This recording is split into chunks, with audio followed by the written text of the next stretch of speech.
If you like this edition and you want to know more about the topic and understand it in detail, head on to pallavisehgal.com to see the full video on the topic. In today's episode, we are exploring Warren Buffett's 1994 letter to the Berkshire Hathaway shareholders, a letter that delivers profound insights on the challenges of scale, the importance of investment discipline, and masterful lesson in capital allocation and compensation design. Most importantly, this letter shows how intellectual honesty, disciplined thinking, and focus on the fundamentals create sustainable competitive advantages in both investing and business management. The fat wallet problem.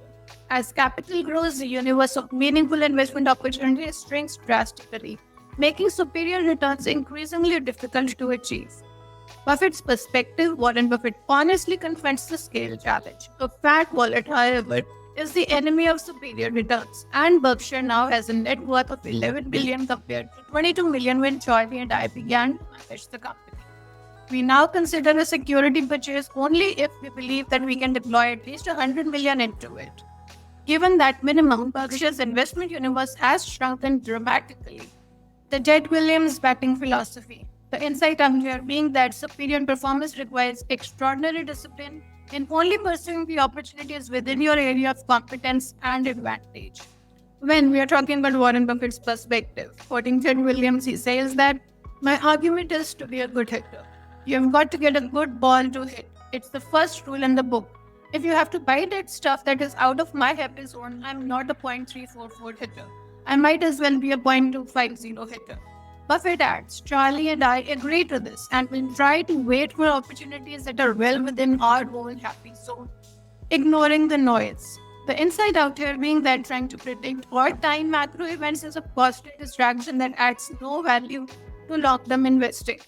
In terms of Buffett's perspective, Buffett lists unpredictable events from the past 30 years. The huge expansion of the Vietnam War, wage and price controls, two oil shocks, the resignation of a president, the dissolution of Soviet Union, a one-day drop in Dow of 508 points, or treasury bill yields fluctuating between 2.8% to 17.4%.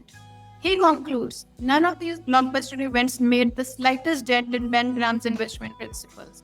Fear is the foe of the fattest, but the friend of the fundamentalist. Why does this matter? This analogy perfectly captures as to why patience and selectivity are more important than activity in investing. Intrinsic value versus the book value masterclass.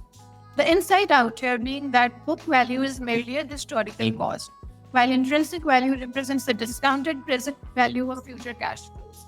Understanding this distinction is crucial for both investors and managers. When we are talking about Buffett's perspective using a college education analogy, he says that think of a college education cost as book value.